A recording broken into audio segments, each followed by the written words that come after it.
कार्यक्रम के अध्यक्षता कर रहे हैं हमारे आपके नेता आदरणीय शिवपाल सिंह यादव जी, उपस्थित मंचासीन बहुत बहुत सम्मानित पूर्व अध्यक्ष पूर्व मंत्री रहे आदरणीय अशोक यादव जी, नगर पालिका के अध्यक्ष आदरणीय श्रीमती ज्योति गुप्ता जी, आज के कार्यक्रम के आयोजक और आज से पूर्व लगभग आज 25 साल इस यात्रा को होने को आए हैं।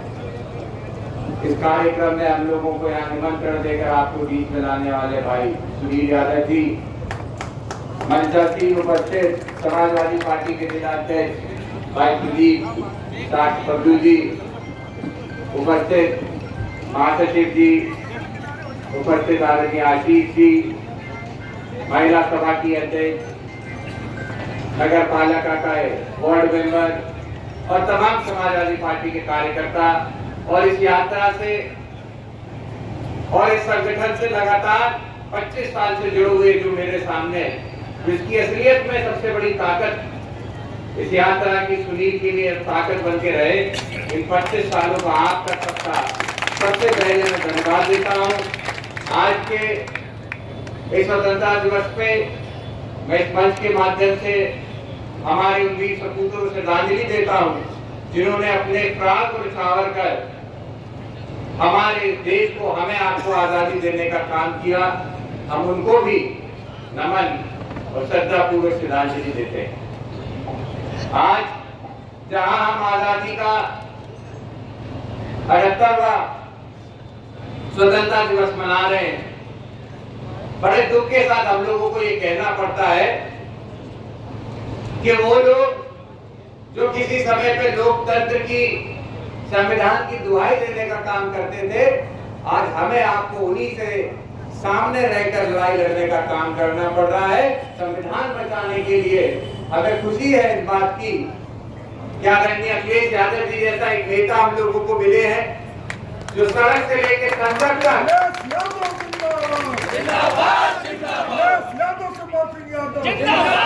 सड़क से लेकर संसद तक अब किसानों की, नौजवानों की, महिलाओं की, मजदूर की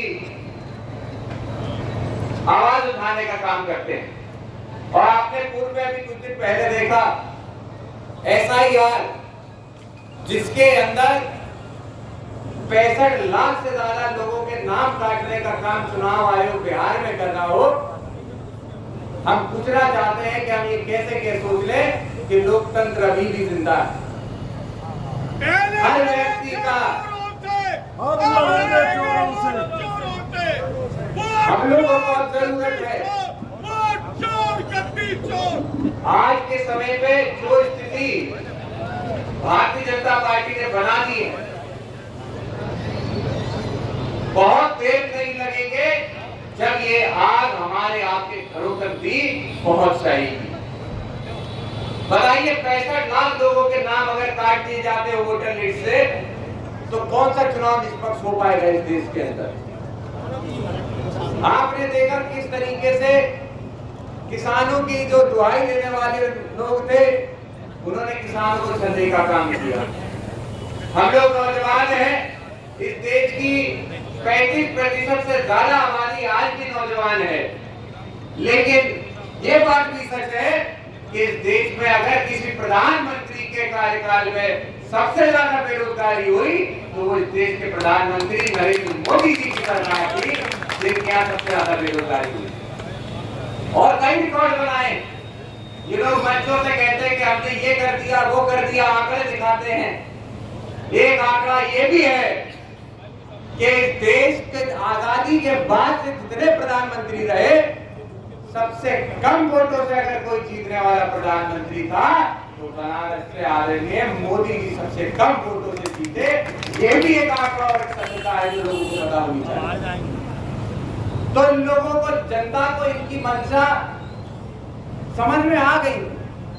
और प्रदेश के अंदर, देश के अंदर हम लोग देख सकते हैं बहुत अच्छा माहौल, जहां इस देश के 300 से ज्यादा सांसद सड़कों पे उतर के प्रदर्शन कर रहे हो और अपनी सरकार या अपने क्षेत्र या अपनी राजनीति बचाने के लिए प्रदर्शन हम लोग नहीं कर रहे थे। हम लोग इस देश के हर व्यक्ति के अधिकार, उनके संविधान और उनकी अधिकार को बचाने के लिए प्रदर्शन कर रहे थे। तो इसीलिए जहां हम प्रदर्शन करने का काम कर रहे हैं, मेरा अनुरोध आपसे ये भी है कि हमें आपको तैयारी रखनी होगी। 2027 का चुनाव दूर नहीं, पूरा प्रयास किया जाएगा बेईमानी करने का, हमें आपको दबाने का, धमकाने का, डराने का। लेकिन हम आप स्वर्गीय नेताजी मुलायम सिंह जी की अगुवाई है, आदरणीय शिवपाल सिंह यादव, आदरणीय अखिलेश यादव जी की अगुवाई है, हमें आपको डरना नहीं है।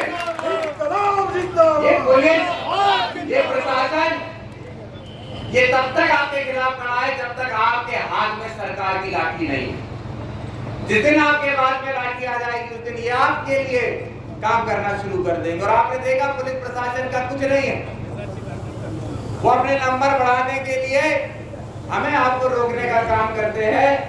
लेकिन आप, हम समाजवादियों के अंदर वो आगे हैं। नेताजी ने प्रदर्शन कर, जेल भरो आंदोलन करके हमें आपको वो ऊर्जा बुहार देने का काम किया है कि हम आप अगर टेढ़ी आंख भी पुलिस वालों को दिखा देंगे तो अपना हाथ पीछे रखने का काम पुलिस वाले करें। तो अपनी ताकत को, अपनी ऊर्जा को समझने का हम लोग काम करें। हम वो युवा है जो देश प्रदेश की राजनीति को बदलने का काम करते हैं। तो आज जरूरत है कि हम आप सब आदरणीय अखिलेश यादव जी के नेतृत्व की एक बार फिर से उस सरकार की मांग करें जिसने देश में रोजगार, विकास, अस्पताल, विद्यालय देने का काम किया था। आज जहां हम आजादी का 60वां स्वतंत्रता दिवस मना रहे हैं, वहां हमें ये भी सोचने की जरूरत है कि इसी आजादी के लिए जो हमारे वीर सपूत ने जान दी ताकि हम आप शिक्षित हो पाए, आज उन स्कूलों को खत्म करने का काम भी अगर कोई कर रहा है तो भारतीय जनता पार्टी की सरकार कर रही है। अभी कई बातें कहने को, लंबी यात्रा है आपकी, बड़ी मेहनत हुई है, गर्मी भी बहुत है, इसलिए हमारे नेता आदरणीय शिवपाल जी को भी बोलना है, हम सब उनको सुनने आए हैं। मैं अपना सारा टाइम अपने नेता जी को देते हुए अपनी वाणी को यही विराम देता हूँ। और एक बार पुनः भाई सुनील को और उनके सारी जितनी टीम है, कई सारे ऐसे साथी हैं, सुनील मंच पे दिख रहे हैं, लेकिन कई ऐसे साथी हैं जो मंच के पीछे जिनका चेहरा नहीं दिखता कभी, उन्होंने 25 साल इस यात्रा को इसी तरीके से आगे ले जाने का काम किया। हम तो सुनील से भी कहेंगे कि अगले साल जब यात्रा हो तो इस देश के क्या कृत्य है, किस तरीके से भारतीय जनता पार्टी हमारे आपके अधिकारों को छीनने का काम कर रही है, उनकी भी एक झांकी बना के इस प्रदेश को, इसे डाका को दिखाने का सच्चाई काम है। बहुत बहुत धन्यवाद और बहुत बहुत आभार।